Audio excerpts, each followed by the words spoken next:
Hello, hello, hello. Not clear on why the lighting is doing this.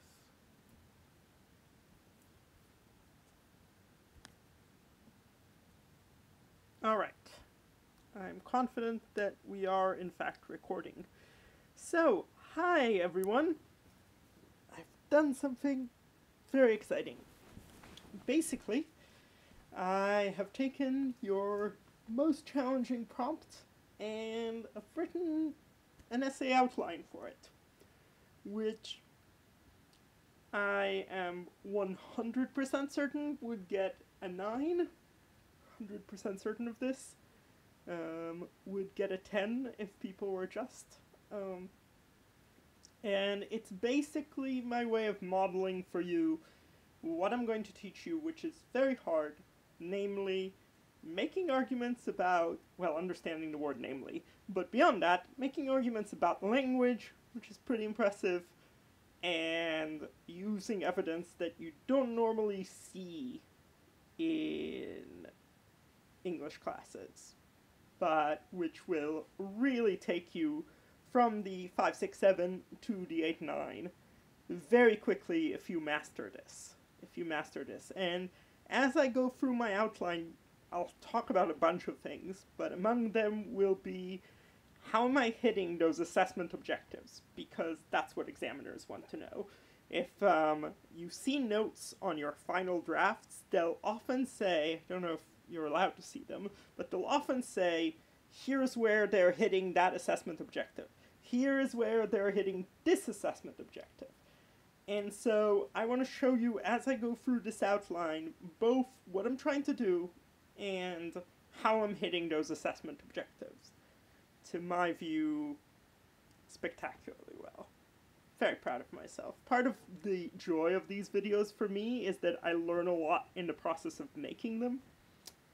So let us, without further ado, go into this. If you're in my class this year and you're just seeing this for the first time, we haven't gone over these intro moves, so maybe this is the first time you're seeing them. Either way, they are difficult, so I'm giving you examples. I would not recommend repeating my language because it'll be very clear to the examiner that my language is not your language, and at some point you'll have to write in your language. So the dissonance to an English examiner would be very, very clear. So don't repeat this, but you can definitely use some of the evidence I'm talking about, some of the movements, and I will also look at my logical movements, which I'm very proud of, because I care a lot about taking my reader by the hand and making sure everything is more or less clear, and readers have a deep insight into the play through my walking them by the hand, as it were, and saying, look here, look there. Alright, so the first move is the Law and Order detective move, where it says, oh, I thought the murder was done here. This is why people love Sherlock Holmes so much. But in fact, the murderer is over there. The person in the wheelchair whom we would never suspect.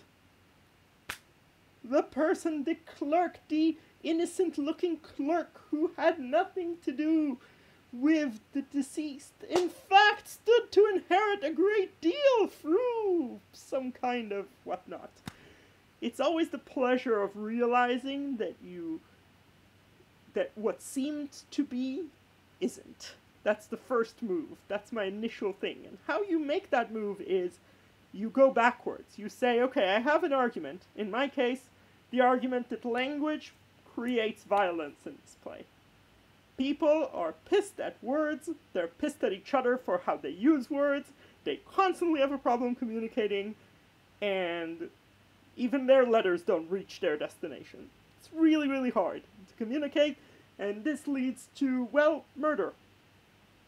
And we can talk about more evidence than what I've put up here, but this is kind of one of the skeletal blueprints. Another word of warning, this took me about 20 minutes to make, so naturally there will be gaps. If I were to give you every single piece of evidence, then I think maybe in some ways it makes things too easy, and too weird, and too, like, kind of forceful from an oppressive perspective. I don't want you to necessarily write exactly my kind of evidence. I'm just giving you examples of evidence because this is a different level of argument than what you have seen.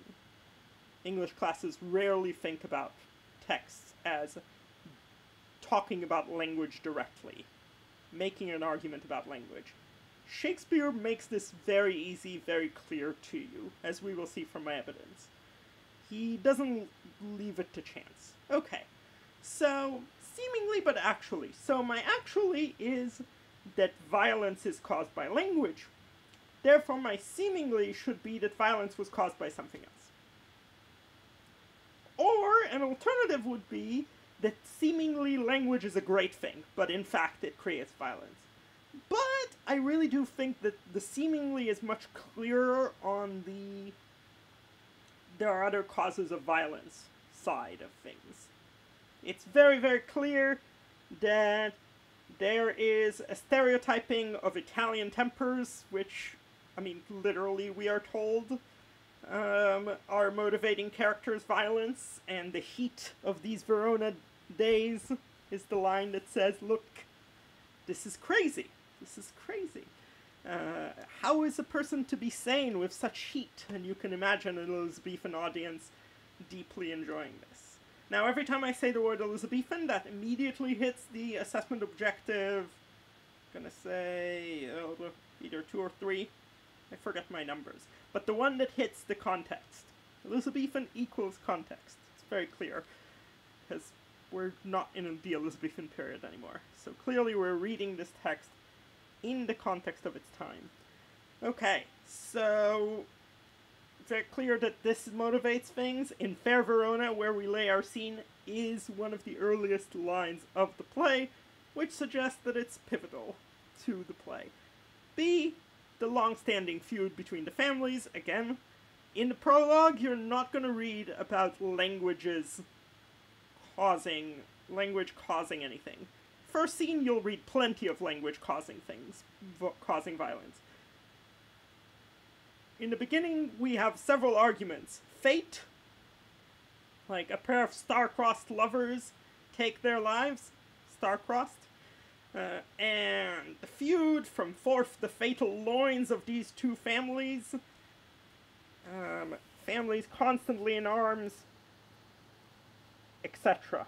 Those are some main arguments for violence in the play. And maybe you can talk about even like gender roles, but that's already... By the way, if you were to make an argument that, you know what, actually, the reason for their deaths is that they were too socially rebellious, which is what Shakespeare's original said explicitly. Shakespeare muddies this a lot, but you could still make the argument.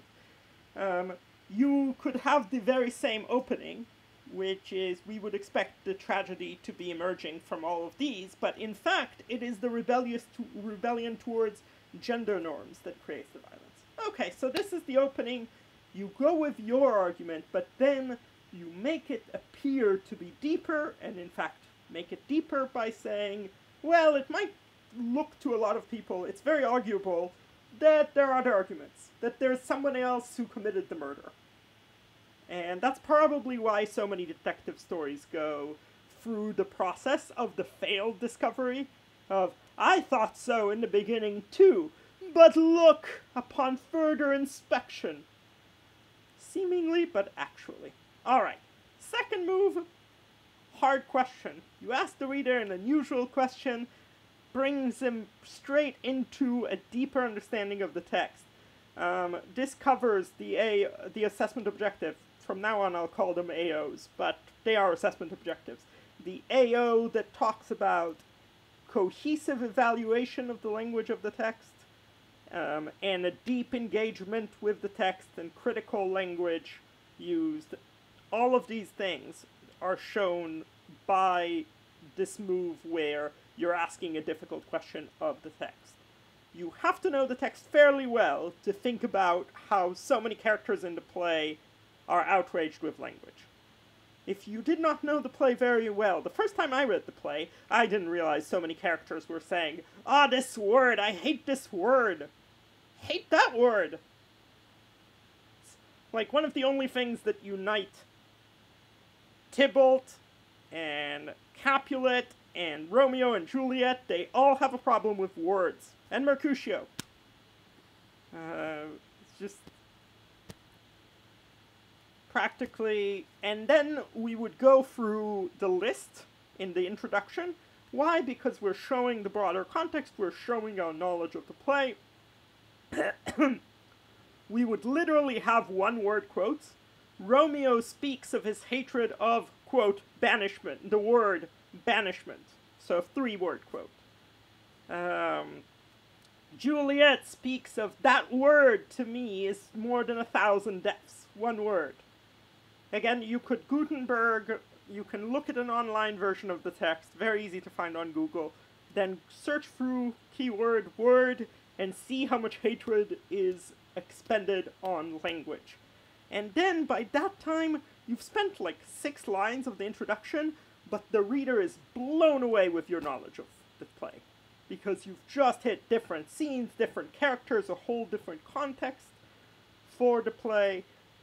And usually examiners will see something much more, let's face it, simple, straightforward, much more of a plot summary, instead of these characters say this about language, or there are all these causes for violence. There would be something like, there are a lot of themes in this play, and there are a lot of ways in which the play presents love, or presents violence. You'll never hear the word language in like 99% of GCSE essays.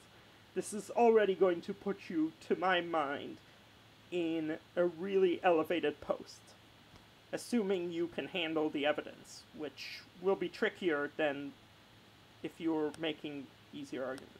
Alright, last intro move. I'm going to move through quickly because I believe this is an intro move that I teach because I want you to be the best you can possibly be, but I think it's risky. I think you have to both love this text, which is already a challenge for most students of the age group of GCSEs, and because the language is hard, and love the Elizabethan period. So those are 2 pretty, or love history a great deal. Those are 2 pretty limiting factors. So I'm just going to rush through this and kind of just keep it on the back burner. You really don't need very much of it. I love the Elizabethan period. Love, love, love Romeo and Juliet. So I'm happy to play this game. And I think I will never, in fact, need to speak about the context again in this essay to get a 10 out of 10 for context. And I will show an understanding of the period and its conventions that most examiners will not have seen by the time I'm done with my introduction. So I absolutely love that aspect of it. And it would be easy to recall that aspect when I write about it. But again, just think about how much this is, and honestly, examiners might be concerned when they see such profound knowledge of the period if the rest of the essay doesn't reflect that understanding. If, for instance, we then go into an analysis of the Capulet parents and we forget about the conventions of marriage at the time, and we start saying, yeah, and they're just the worst parents ever. Which I've seen. So, very careful. The Heavenly Light, I just want you to see it. It's a bonus move that I really would rather you didn't make unless you were so good and so in love with the period or history and this play that you felt like you could riff on 16th century England. If you feel like you could write a rap song about 16th century England, this is the intro for you. Okay. Shakespeare's time was one where language had far more immediate consequences than today. A wrong word could easily lead to a deadly duel. The verbal arts of persuasion, I should write rhetoric, but again this was the space of 20 seconds, were considered a vital part of every boy's elementary education. And many pamphlets and manuals would instruct young gentlemen and ladies in the nuances of talking through, I should say. Maneuvering is a little more vague. See, I told you the 20-minute thing would be... you get a bit of revision lessons as well here. Talking through every social situation. It is little wonder, in this context, that Romeo and Juliet investigates the potentially disastrous effects of language, and points out the many challenges of its pivotal role. Pivotal role in what, you might say? And I will say, in society. Still a little vague, but what do I care? At the moment, it's fine. This is, an examiner will see this and say to themselves, either A, could the student have really written this? I need to see that the rest of their essay reflects this kind of engagement with the period. But B, oh my gosh, this is context like I've always wanted it to be done. And I wish there were more students who would go deep, deep, deep into the context. This is, if they keep this up, this is a clear 9. This is a clear 9. I don't even care about so many other things. Because this is so good in terms of just how intimate the knowledge of the period. I know the education system, I know about dueling, I know about behavior courtship manuals.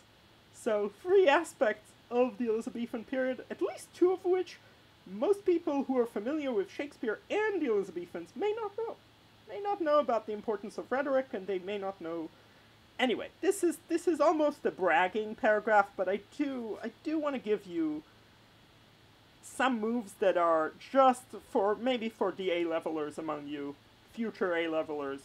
You will definitely benefit from this at A-level. This is an amazing intro move for A-level, and much more common in A-level than it is in GCSE, where, honestly, I think it never happens, or almost never happens. Definitely not at this level of familiarity, unless the student does have an obsession with the period. Alright, which is possible. Now we've done our little intro, we've hit extensive knowledge of the text, we've hit some contextual points in different ways, either the stereotyping of Italians, or here, obviously, all the contextual points, but even here we can throw in a bit of the Italian context as well, or a context of a great many wars and feuds, and religious strife as well. Okay. Now we come to more analysis proper. And I love opening on from the very beginning of the play. Shakespeare emphasizes the link between language and violence. And there are a lot of versions of this. You could say Shakespeare condemns language's role in violence, or shows us how language promotes violence. You can do a lot of these. But I just basically said, let's get the work started by saying there's just a link between language and violence. Now, I like this. It risks. I don't like from the very beginning of the play, in the middle of the play, at the end of the play. I don't like this chronological movement. But I do like making an argument as central as to merit kind of inclusion from the very first. And this answers a question I have, which is why open with the servants? Why? Because a major theme is how pervasive language is in promoting violence. How even servants are going to enjoy playing with language and then playing with their swords. And with the pun of swords and words being a very fun one in the period. And I would actually look at words that describe swords and how often they come together. I know that Mercutio says a word and a blow, that's the closest we get to that joy of let's, and he says couple it. Let's have some more fun with language and swords. It's a kind of convoluted idea unless you think about, again, the pressure on language that the Elizabethan period put by making it so pivotal. Like, we barely study, relative to the Elizabethans, we barely study the art of persuasion. Definitely not in the same vein at all, where there was just a deep belief that you couldn't actually communicate well, let alone be a leader, let alone be an important person, a good official, a good bureaucrat even, without a mastery of language. and its powers. There was such an emphasis on the power of language. Okay, so, sorry, this is partly pontificating. So, evidence. Now, in your paper, you're not going to write it this way, but in the outline, it's very useful to write it this way. So, the servants egging each other on through puns. This will be like, we will not carry coals, then we will be colliers, you are in collar, I'm not moved, moving to be moved, da-da-da-da-da-da-dum. It's basically saying, looking at how the language participates in the violence. The more they talk, the more violent they get. And they really enjoy talking through their violence. And violence produces so many puns that it's a mutually constitutive relationship. Language creates more and more tension, more and more, like, egging on. Even the act of egging on is really a verbal act. But in return, violence gives language all these puns and, like, cutting off of the heads and, like, channels for aggression. And ultimately, this results in, do not bite my thumb at you, but I do bite my thumb. All these legalese, these little plays with the law, which also has, again, the law is the classical context for language and violence, because literally the question of whether you've committed a crime is a question of language. Does your assault respond to what the law defines as assault? And different laws define, and different countries define assault in very different ways. This is a very, very big issue now with the Me Too movement about verbal assault and sexual assault and sexual harassment. What constitutes that? These are all questions of language. The definition of sexual harassment has most likely been changed by recent precedents. So the courts at this moment are really thinking, is the law on our side when we say, make a joke about someone sexually? Or is the law not on our side? And some of the servants' jokes are sexual. So there is just that element of language and violence in the legal context, which clearly they care about. So that language game there, the puns, the language game with the law, do not bite my thumb, but I bite it at you, really nitpicking their language here. And then finally, the anger with peace, and just the outrage that Tybalt has with Benvolio for saying, let's get these servants to cool down, when in fact Tybalt has his sword drawn to cool them down.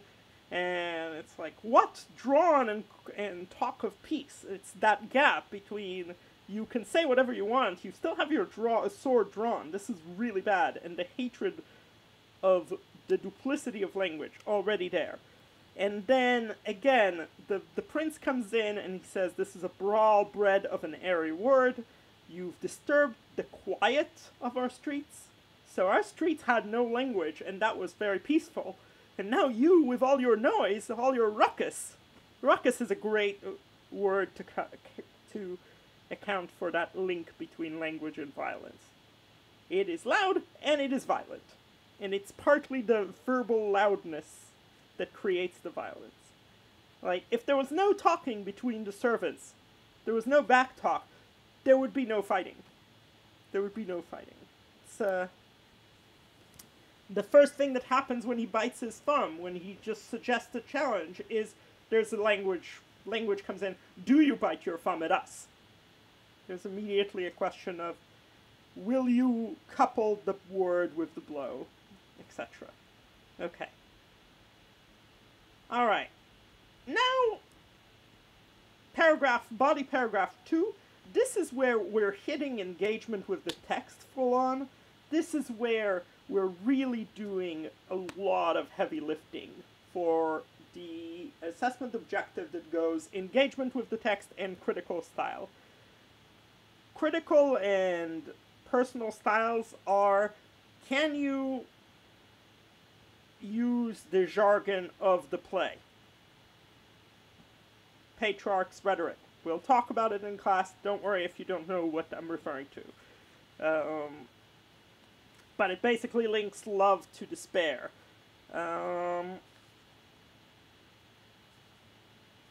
The attack on certain words, which we could use the jargon of the semantic field of names, words, the semantic field of language, gets associated with hatred and violence. Just like the brawl bred of an area word. That he's basically saying language is responsible for this entire brawl. And in fact, he says 3 brawls bred of an area word.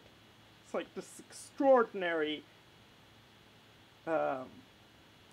exchange. And I think this is why you have the older Capulet saying, "Bring me my sword," where you could easily have him holding a sword, but by him saying, "Bring me a sword," he combines language with that violence even there.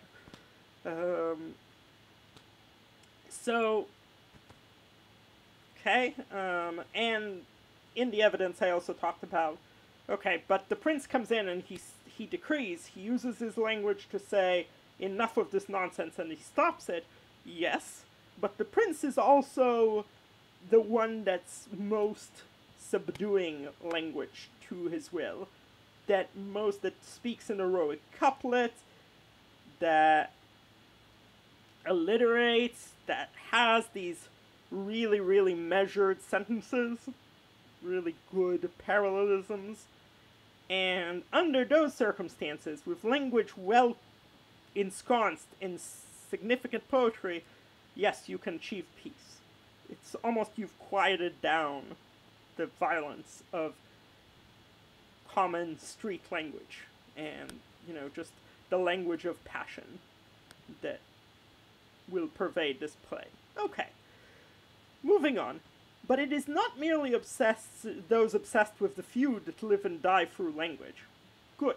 What am I doing here? I'm showing the reader, listen, this theme is not just the problem for the explicit violence of the play, but actually the people who are in love, whose concern with violence is kind of more incidental, like Romeo gets dragged in, but it's not really his thing to be violent, and he regrets it almost immediately every time he commits violence. So the point there is to show cohesion, to show that you know more of the text, to really hit 9. Like in this paragraph we go from a 7-8, I believe, in the first paragraph, in awareness of the text, engagement with the text, that assessment objective, to a 9, because now we're starting to cross-reference. No matter what you do, there will be a moment where I plead with you, I beg you, and you may well not do it when I beg you. In fact, that has often been the case. But it will be so essential to getting a really, really top score, which I think is very doable for the vast majority of you, actually. I will beg you to cross-reference, meaning to say, here's my evidence from Act 3, here's my evidence from Act 5, here's my evidence from Act 2. They all suggest this. And the beauty of Romeo and Juliet is if you have a lightning metaphor in Act 2, it will repeat in Act 4, it will repeat in Act 5. Most of these metaphors, most of these uses of language will repeat. The hatred of words that comes from Tybalt in the beginning, the very first scene, will then play onwards with Romeo's paradoxes, with Juliet's great attack on names. What's in a name? Why are these words? A rose by any other word would smell just as sweet. And Romeo will constantly go, oh, just stop calling me Romeo. These words, these names, these definitions, language is such a horrible limitation on human character in this play. So the violent delights also depend on it, and there's just going to be such a beautiful exchange where Juliet says, who is this, in the balcony scene, and Romeo's like, I don't know what name you can call me by, since my name is hateful to myself. My way to love you, is by killing language off, or by radically changing it. Otherwise, we have a problem. Because you hate my name. You told me to deny my father and refuse my name. And you more broadly hate the concept of naming, which I hate too, because it separates us. So, all that play.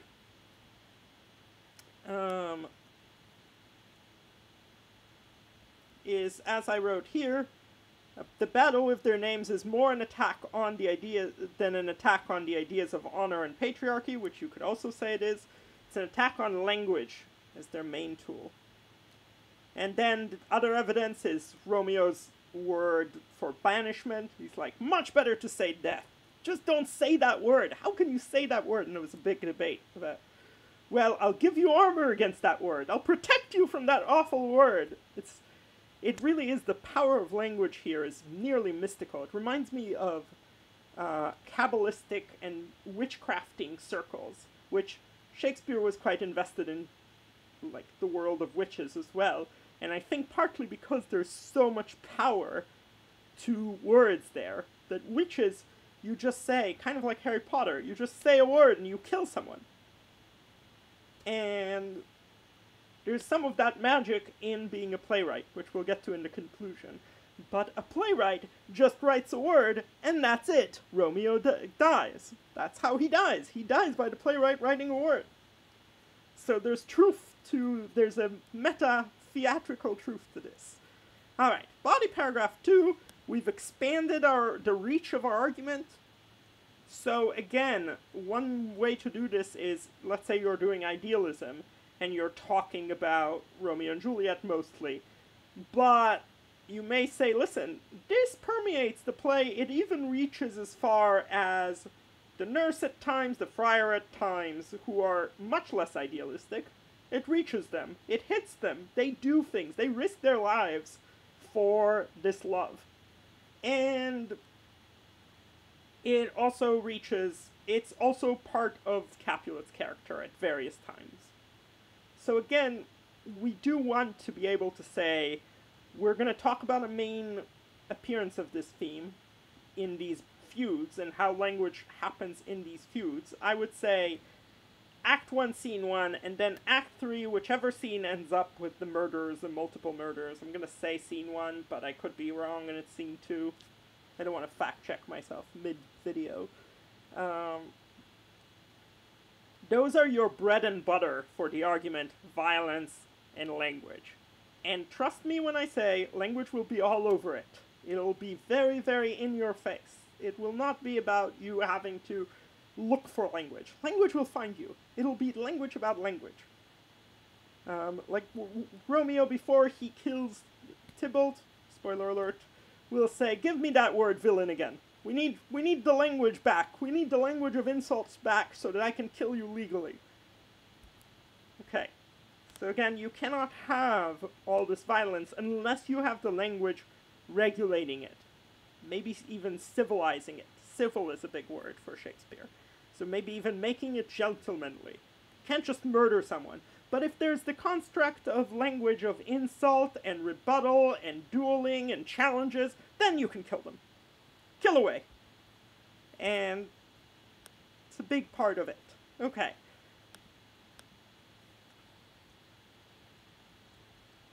Now, body paragraph 3. This is a tiny, tiny bit like the Heavenly Sight intro. I want you to hit that line hard. I don't want there to be any doubt. I want this to be more of a 30 than a 27.6 that can be moderated into a 24 somehow. Though I really doubt that it would without paragraph 3. But I feel like what paragraph 3 does is, again, deeper engagement with the text. Definitely a critical style because you're acknowledging paragraph 3 is the classical, some may say, counter-argument paragraph. Counter-argument. It shows that your understanding of the text is more complex, more nuanced. And in many, many exam boards, the words complexity and nuance are crucial. In this exam board, not so much, which is why I think you can do fairly easily without this paragraph. But I think you can easily do this paragraph, and it will be good practice. It'll be good morality to acknowledge that, look, we don't want to reduce language to just violence. We don't want to just say language creates violence, period. We also want to acknowledge that language is at the heart of what makes this place so good. And exam boards love not every moment of the essay, but they love from time to time hearing about the most effective scenes, the most powerful scenes. And linking those to language will give you extra points in the analysis of form and language, which is another part of the assessment objective. Can you talk? And by the way, part of the reason why I didn't bring this up is that by writing about language, we have no choice but to analyze language. And it's much, much harder to... We can ignore language when we're writing about, let's say, love and idealism. I will force you to write about language, but theoretically you could very easily just talk about idealistic love and never think about the language that Romeo and Juliet use. Just use the plot, let's say. And that's fair for some of the grade, it's not fair for all of it, right? Because the assessment objective will clearly speak about language and form. Here, language is at the heart of the analysis. It is the question. The language of language is a crucial aspect of the evidence. Close reading will be forced on you by the question, which is why I gave it to you even though it is a harder question. It is harder to talk about language than it is to talk about most other things. And I wouldn't do it with a play that was less obsessed with language directly, because it's so hard. But with so many words that are being implicated as words, I think we'll do fine. Alright. I'm just gonna say one last thing before this. Parallel between R&J's loving banter and puns and the servants, question mark. From time to time you'll see in my notes, question mark. What this does is it basically says, look, I have this point, it might be a little complicated to make this point, especially in a shorter essay like this one. So let's think about whether I can do it.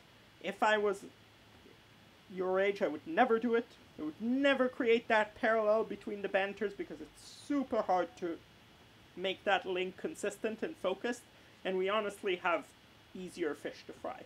Not bigger ones, but easier ones. Okay, so... And naturally, you guys will have access to these texts, these passages, these models.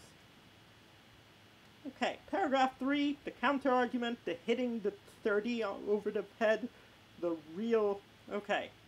And look, witty banter creating the most memorable of the love scenes. This is showing awareness of effects, of the effects of language. And you might quote just the way they're playing with the word saint, they're playing with the moves. You can use my video on the sonnet form as inspiration, da-da-da. Particularly those 3 scenes, again, so valuable to mention 3 different scenes from different places.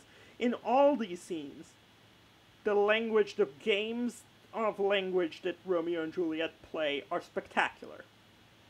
And they are directly about language, and they taunt each other, and they have a battle of wits between them on whether it's night or morning, whether, she should satisfy him in whatever way he means, whether they should pursue this or that course of action.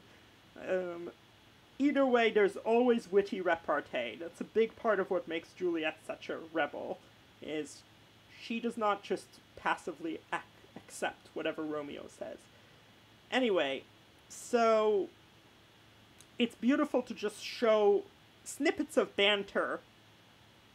Again, 3 word quotes, whether they're talking about night and morning and vacillating between those, or about the saints and their shrines and whether they should allow for physical prayer, e.g. sex. They are constantly taunting each other, playing with each other's language, taking each other's words and revamping them. Okay. And then it's worth mentioning that he does provide armor. Romeo tells him, "Oh, your ideas can never provide armor." Then, a moment later, Romeo, generally speaking, when he says this will never happen, like, "I love you as a brother, I would never hurt you," he then will kill his brother. There's something, again, that's about idealism in some ways, about language in other ways. But "I will never love another," forswear at sight. It's like, whatever Romeo tells you he will do, you can count on there being another option. So here he says to the friar, "You'll never console me." Another monologue, lengthy monologue later, he consoles him. So language does have that power, not only to create incredibly intense love scenes, but to actually change these teenagers' minds. And it's really interesting, the friar, when he consoles Romeo, he starts using Romeo's language. It's like, man in unmanly, in man form, starts using the paradoxes of Romeo. Chaos in seeming form, like these, like, he shows that when you talk to Romeo on his level of witty paradoxes and contradictions, Romeo can be consoled. And he uses rhetorical devices, like a very clear repetition, like, "There are you fortunate, there are you fortunate, there are you fortunate," and it is clear that there's good things there. So this is really, after you've written this paragraph, you really already have your engagement with the text, you have your understanding of language, because you're talking about consoling language, you're talking about using Petrarch's rhetoric, you're talking about language of words and how that links to the language of violence, da-da-da. You've done a ton of that, you have those 20 points. There may well be a time now to start revamping and seeing whether you can integrate more context if you haven't done so earlier. So perhaps that's why I then added religious context of Elizabethan England and the value of sermons. So again, there's two ways that context plays. On the one hand, you can easily kill yourself by saying the wrong word to someone. Kind of like in a drunken, brawling bar. Not that I've been in one, but I imagine. Movies imagine for me, rather. But in Elizabethan England, again, the religious context is much stronger. There's such an emphasis on the importance of sermons and speeches, and there's just the general belief in language alongside that fear of language. And those are two sides of the same coin. If I believe you can kill me, I believe you can also save me. If language can doom you, it can certainly bring you to salvation. And in the religious context, when you think about prayer, language literally saves you. You say to God, "I repent," you say the Lord's Prayer, and God listens. And it's language that gets you through things. And in some ways, the play dramatizes that context. Okay. I don't think when people pray today, they have as much of an intense sense of, especially the Catholic context, where you might literally have, like, say 5 Hail Marys, and that's part of your repentance. Your repentance is much more verbal in the Catholic context, I would say. Confess your sins. The confessional, which Brooke would say is the big part of this problem, of the play. Shakespeare really just enjoys the confessional as a theatrical state, but this is neither here nor there. Okay. Alright. Yet, language contributes dramatically to the play's violence and its speedy escalation, particularly in its failures. And this is where a lot of you are going to want to write about plot, so I'm giving you a way to write about plot, and basically say, alright, every moment of the plot is involved with a failure of language. Romeo's failure to placate Tybalt. Benvolio's failure of placating him, more or less in the same vein, both of them talking about peace and both of them really just outraging. In Romeo's case, both Mercutio and Tybalt are just amazed at his cowardice, at his just flaunting of, in a way, of language's power. Like, you cannot just ignore being called a villain in this context. In the context of a challenge, in the context of dueling, you can't just go, whatever. Take back your villain, I'm fine. Fine, call me whatever you want. That works better these days than it would in Elizabethan England. Though I don't even think it works that well these days. Okay, one important thing for me is, one, this brings us back to cohesion in terms of the assessment objectives. I think the critical style is good, awareness of the text is good. I think one reason I want paragraph 4 is I know everybody loves rehashing the play. It's one of our most comfortable ways of talking about the play. We all know the plot of the play. And so we like to do something that we know is right.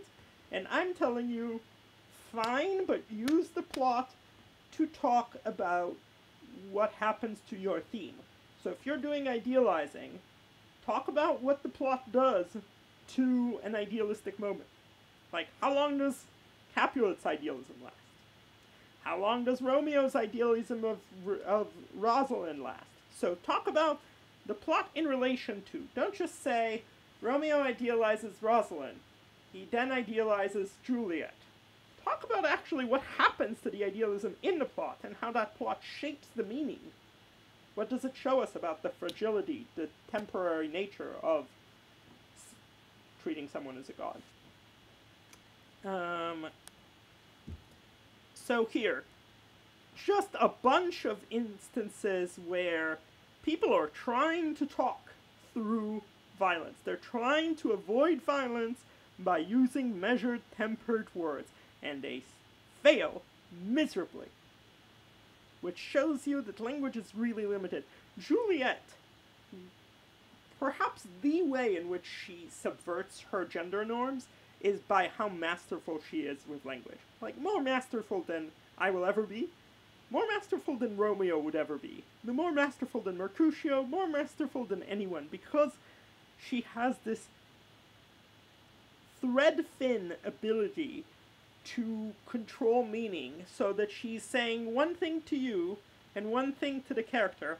This is known as dramatic irony, but it's also known as using the ambivalence of language. So she'll say, I wish I could avenge Romeo, and to her mother that means, I wish I could kill Romeo, and to us that means, I wish I could embrace Romeo.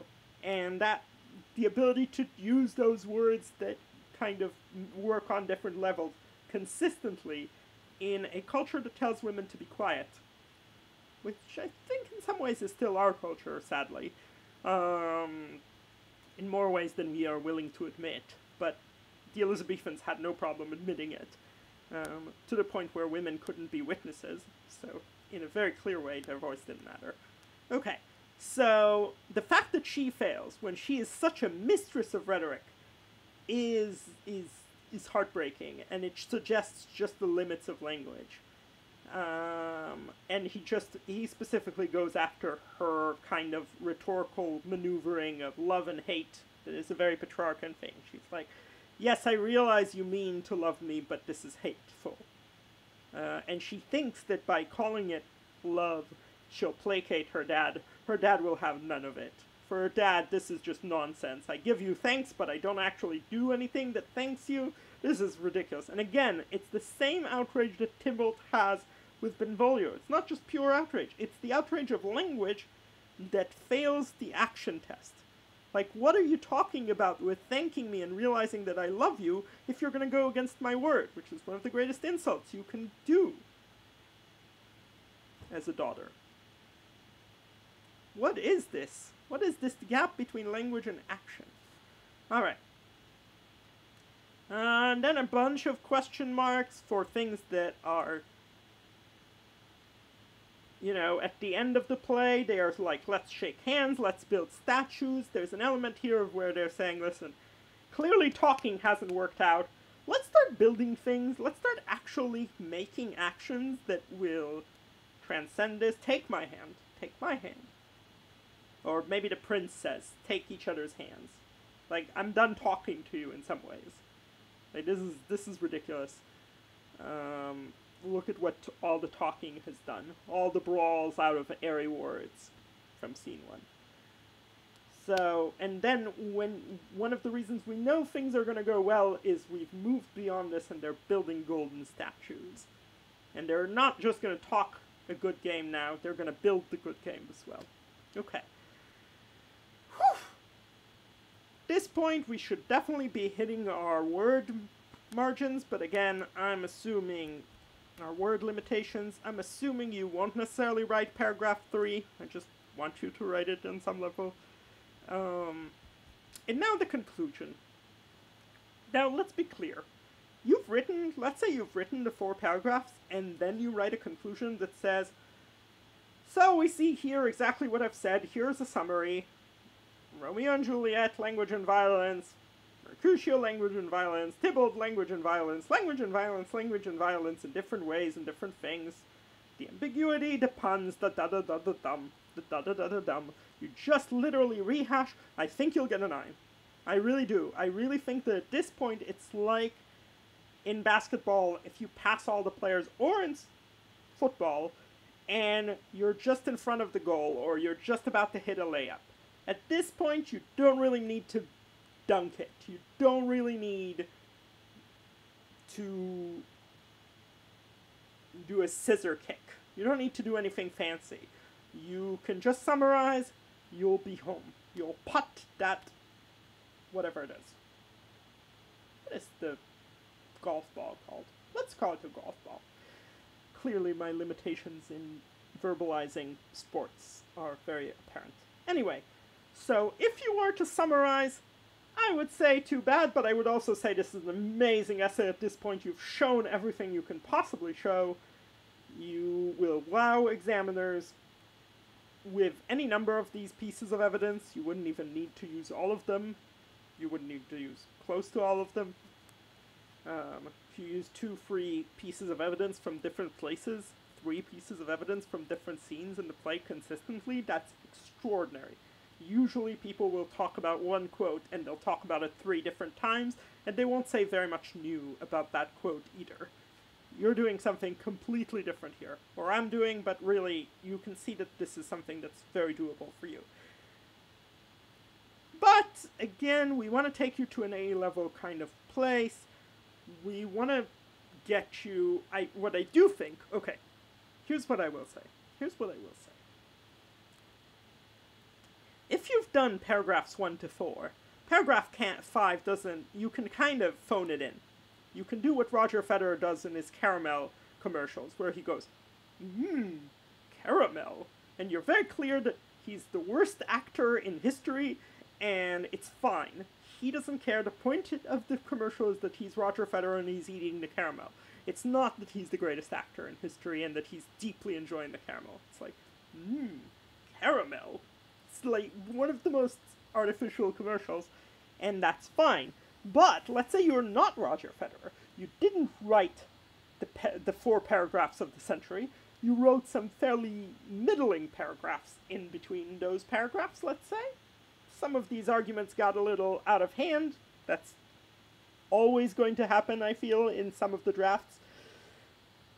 Then a great conclusion can really redeem you, can really say, okay, you've had a tick down to 8, but look at this explosive conclusion. So once you've done a really good essay, all you need to do is summarize. If you've done a middling essay, and then you summarize, it stays middling. But if you blow it away with a conclusion that just wows your reader, and shows that you've deeply reflected on the text, and you've deeply engaged with the text, and you're willing to take risks, and be more perceptive, more analytical, then boom. And conclusions, we'll talk about a lot of them, but for now, let me just kind of rush through this, because I'm losing my own voice at this point. Here's my summary, da-da-dum, and then I turn. Well, what of it then? It's kind of like, so what? is one of the questions. Where does this leave us is another. Again, the summary would be fine. I'm just trying to get you extra points in case you need them. If you don't need them, I might even tell you. Just stick to the summary, it's fine. But a lot of you will need them. And I think at your age, I would definitely need this. Okay. He shows that characters struggle to communicate, hate each other for language, and indeed turn directly to a hatred of language when it creates an obstacle to their desires. Like the banishment, da-da-da. What does this do to the peaceful resolution of the play? Also written, alas, in language. So one way in which we can see this, I've taken this, you basically, you want to ask, what does this do to the play as a whole? And to me, my easiest move is to say, okay, any argument about language will ultimately reflect on the language of the writer because they'll always be writing in language. And if they're so obsessed with telling me how bad language is, then that reflects an ambiguity towards their own art, which incidentally depends pretty uncomfortably on language and violence. So Shakespeare is writing all these deaths for some kind of combination of profit, fame, maybe even survival, but there are all sorts of motivations beyond meaning and that drive a writer to write, and the fact that he has to write in this language which he sees the limitations of at every turn, and basically, just like you have to get to be really good at something before you see how hard it is in some ways, Shakespeare is the best user of the English language, a reinventor of the English language. So he has a sharper notion than we will ever have of its limitations, because he's reached them. It's kind of like, again, the Leo Messi of the world, the Leo Messis of the world, the best, the Warren Buffetts of the world. God, I'm losing my grammar now as well. They have the best understanding of the limitations of their professions because they've hit those limitations. The Usain Bolts of the world. They know how hard it is to run an inch faster. What am I saying at this point? But for us, where we can improve our running speed by a second, do we even understand the difference between a fraction of a second? We can actually improve our running by a lot more because our running is so much worse. Anyway, so with that in mind, what is he saying about his own art that depends on language and violence in this way? What is he saying about tragedy? What is he saying about the theater? What is he saying about violence, more broadly? Is he saying that if we just talked a little less, we'd be less violent? Maybe. That's a legitimate conclusion from this, I feel. Is he saying that we need to change the way we use language? We need to talk. There is, and the ending of King Lear. Hate this ending so much I cannot tell you. Cannot tell you how much I hate it. Because it doesn't make sense of the play. Because the play is not nearly as obsessed with the problem of language as this play. But in the beginning it is, and at the end, I'm gonna mess this up because I always get confused between the good brother and the bad brother, but the bad brother, whom I'm going to say is named Edmund, says, the weight of these sad times we must obey. Say what we mean, and not what we ought to say. So if we only spoke plainly and to the point, and not said false things when they served us, then it would be fine. Nonsense. Nonsense in King Lear, which is why this is so outrageous. In fact, people do speak plainly, and that destroys them. People are also destroyed when they speak falsely, but I don't actually think necessarily because they speak falsely. And similarly to here, I don't actually think there's something to be said for maybe the paradoxes. The language of paradoxes is not the healthiest thing in Romeo and Juliet. All this taunting, definitely we see the limitations of that.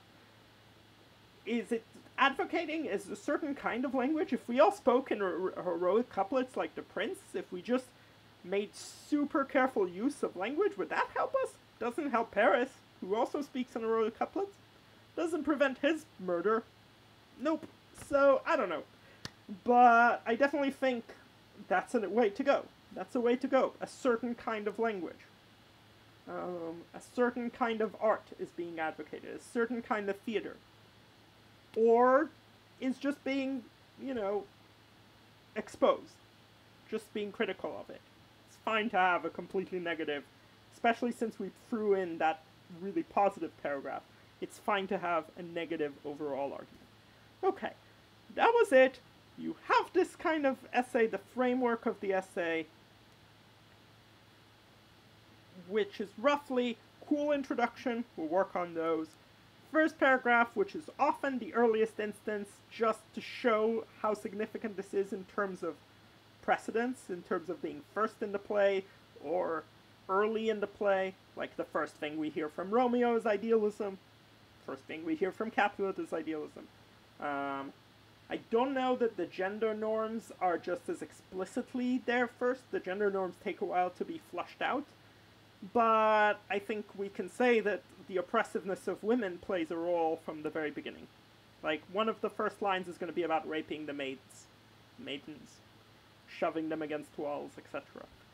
So, again, the earlier you can situate your argument, the more prominent it appears. Then paragraph 2, you expand it to the rest of the play. You show that you can do it cross-referencing. Paragraph 3, if you're feeling idealistic, you counterbalance yourself by saying, I do acknowledge the other view. Paragraph 4, you reinforce your argument. You say, okay, here's the leak. I fixed it. Here's another side of evidence. You give more kinds of evidence, different kinds of evidence.